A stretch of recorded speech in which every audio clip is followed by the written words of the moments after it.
Listen, bro. Isaiah Stewart is one of my 2 or 3 favorite players on this entire team. Mm-hmm. This guy, man, he had a career high 5 blocks off the bench. Yeah.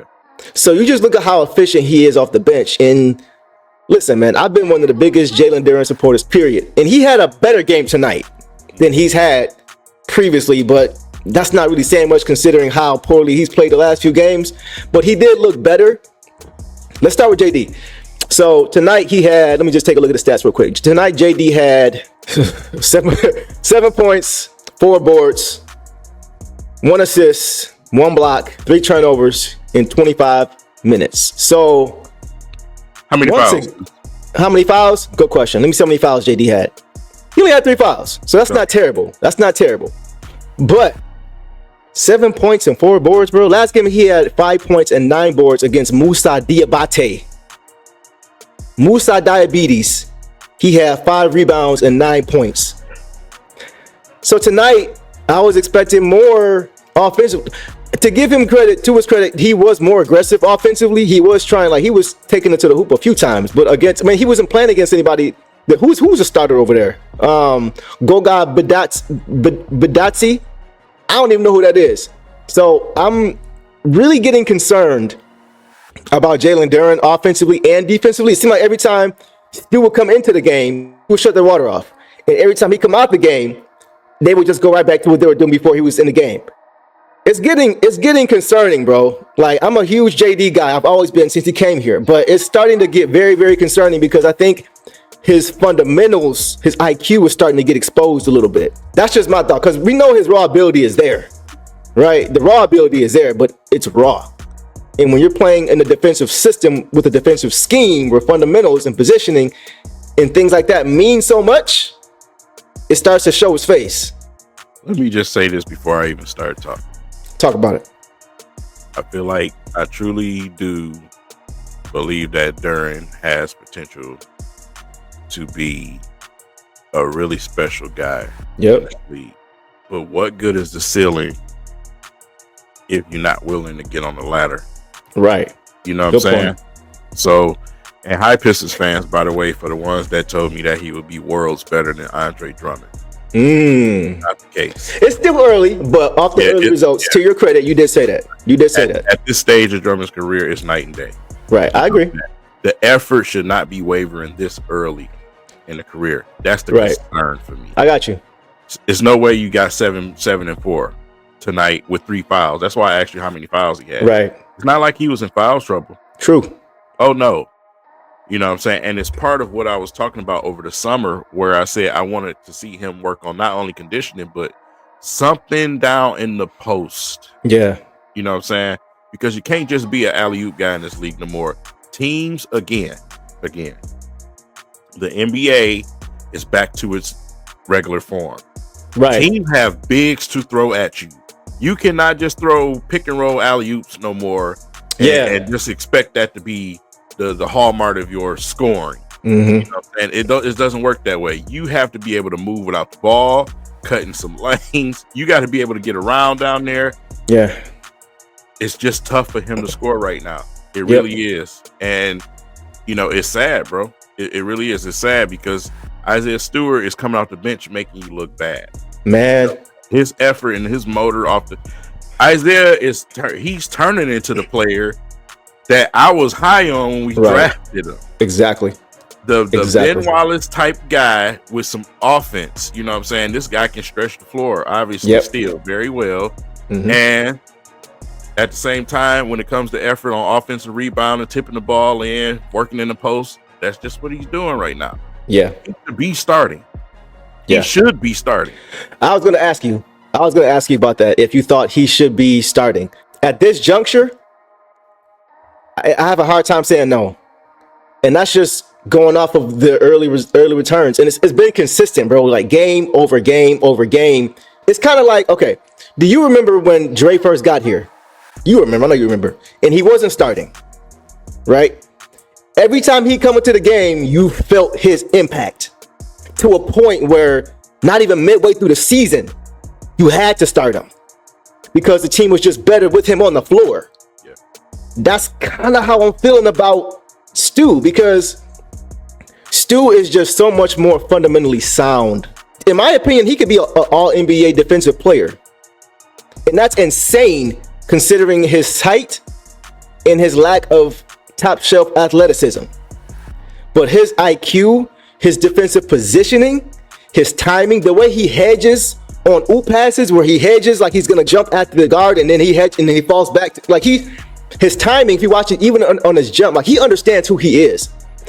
A lot of those block shots, he's jumping later than the average big would because he knows he can't hang in the air. Right. So you know what I'm saying? So his timing is just better. He takes pride. He studies the defensive side of the floor. The same way Ben Wallace studied the defensive side of the floor. He's not Ben Wallace, but I'm saying he cares. He takes pride. There was just an article that came out recently about him, and they were asking him why he took so much pride in playing defense. He said he can't go home to his wife and look her in the eye if he hasn't given every single thing he has on that court defensively. So it's more than just basketball to him. You know what I'm saying? It's just a pride about who he is as a person. And not to get too deep off the court, but it's just a mentality. He takes pride in that, man. Like, you know what I'm saying? He takes pride in saying, this is my area. And you've seen it. It's been games where he's blocked a shot or he's gotten an and one or an offensive rebound, and he's doing this. He's pointing to his chest like, this is my paint. This is my area. I don't care what y'all doing. Anthony Davis, when they played the Lakers, strutting down the court on offense, trying to get into the paint, Stu pushes him out. Yeah. And AD's like, but it's like, Stu was like, no, this is mine, bro. He takes pride in that end of the floor.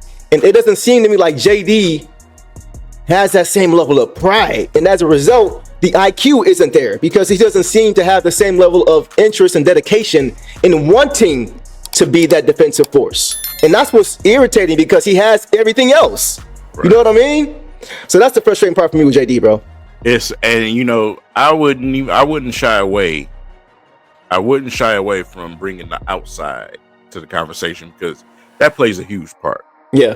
Ben Wallace, True. one of the greatest Pistons of all time. When he was not playing basketball, he was out working in his yard, chopping wood, doing things around his farm area and everything else. Good point. Did you see what Stu was doing this summer? You see what I'm saying? Talk about it. Yeah.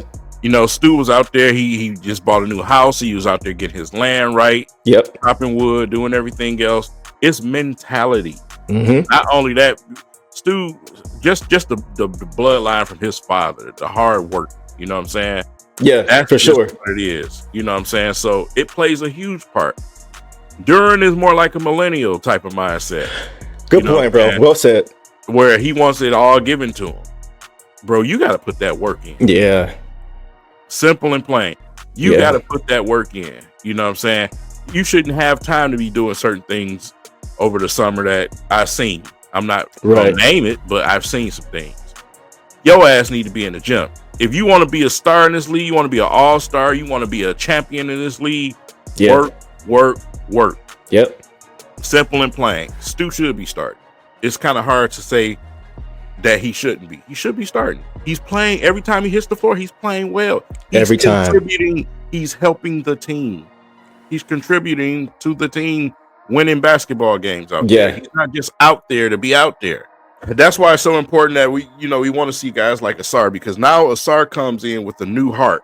You know what I'm saying? And I mean that in a way of he was already a guy that was giving effort at everything out there. Mm-hmm. When you take basketball away from somebody in a situation like that, they're going to come back 10 times harder. The appreciation just went way up here. So now he's going to come back with a new chip. You know what I'm saying? We need that. We need that right now because we got to stop these teams, bro. Yeah. Especially when we going through spurts where you got Josh Smith out there at the 3-point line.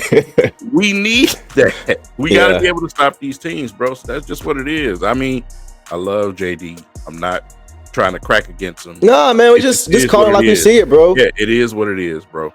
Stu is the kind of guy that can become a better player than a more talented guy because he's going to maximize every single ounce of his ability. Stu is one of those guys that comes as close to his ceiling as possible. Mm-hmm. There's so many guys who have a higher ceiling than him but never come close to him as a player because they don't maximize that. You see, still he's even worked on his offensive game. You see him going lefty off the glass. You know what I'm saying? Yeah. It's just so many different things. His IQ, bro. He continuously works at his game. You see it. Yeah. Every game you see it, and I'll say all the time, he sets a tone, bro. Yep. When he comes to the game, you can see guys, opposing big men, like they can't stand him, bro. They can't stand him. They can't stand him. I've seen guys try to flock to draw offensive fouls because they don't want to bang with him. They shy away from that physicality. He loves that physicality. That's what he thrives on. Mm-hmm. So what have we always been built on? When we've been successful, we've always been a physical defensive team. He embodies that. So as far as setting the tone, the best way to set a tone is to do it from jump. And for him, starting, he would do that for this team. I would think that this would kind of light a fire under JD because the last few games, their minutes have kind of been neck and neck. The last game in overtime against the Hornets, guess who started overtime? Stu. So I'm just saying, like, even JB Bickerstaff is getting to a point where he's more comfortable with Isaiah Stewart in crunch time. Real quick, he said, why are Pistons fans tired of JD? Listen, he's still... So listen, bro. We'll get to this again and we'll get out of here. Shout out to you, Bravo. Appreciate you showing up, bro. We're not giving up on JD. I'm not jumping off the boat on JD at all. He just turned 21. But I don't like to use that as a crutch. Because when Stu got here, when he was drafted here, how old was he? I never saw the defensive lapses. I've never watched a game where I said, Stu, what are you doing, bro? Where's the effort? Stu, where's your head at? Stu, why are you leaving Vucevic wide open for a three? Why are you into the hoop? Why are you jumping at Grant Williams for three? You know what I'm saying? Like, it's just those things. It's the things that, to me, go beyond age when you get to the NBA. These are things you learn in college. These are things that King is teaching, is coaching. Literally teaching my son in the living room because he's a forward. Right. You know what I'm saying? So it's not that we're giving up on him. It's just we see the potential and he's not reaching it. He's not there.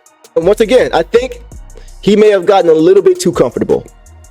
I think he knew that he had talent and that he had a ton of raw ability. But when you're playing in a defensive system where you need to understand schemes and positional defense is important, and just being disciplined on defense is important, and understanding fundamentals on defense is important. It gets exposed if you don't have it. And I think a guy like Stu, they understand and they know who they are. So they say, well, if I'm going to stick around in this league, I have to do X, Y, and Z very, very well. But guys who have the natural ability, they tend to get more relaxed. And that hurts you if you're put in position to where those things are exposed. And that's what's happening, I think, with JD. So now he has to catch up when he should have already been, in my opinion, at a certain level defensively. So it's not like we're giving up on him. We just expected a whole lot more from him based on what we've already seen from him the past few seasons. This is not his rookie season or second season. Let me just say this before somebody steal my thunder. The 76ers are a dumpster fire. Don't get drunk. Go and get them because you had a chance to get him and you wasn't aggressive. That's true. Go and get the man. Go and get, if anybody could be in JD's ear right now about effort, it's Dre. I agree with you there. I used to be this guy. You need that. But you need the example as well. And God damn it, we need the rebounds. Yeah. Go get Dre. Yeah, man, that's another thing I noticed too, bro. His teams get so many second opportunities in offensive rebounds when he's in the game versus when Stu's in the game. You notice that too? Yeah. Stu in the game is one possession more times than not. With JD, he's out of position a lot of times, and smaller guys are getting the boards. And now the defense is out of position. Open three, and that's hurting us, bro. It's really hurting us. So that's what we mean, Bravo, when we're talking about JD. We're not saying trade him tomorrow. We're not saying we jump off the boat. We're not saying he a bum. We're not saying any of that. The reason I'm so bothered by it is because I know how good he can be. Yeah. Go ahead, Go King. get him some help. That's all I'm saying. Yeah. You know what I'm saying? You got Stu, whatever. We know y'all gonna make a trade. Go get Dre. You know what I'm saying? Just go get him. That's all I'm saying. Maybe starting Stu would be the best thing for him. Right.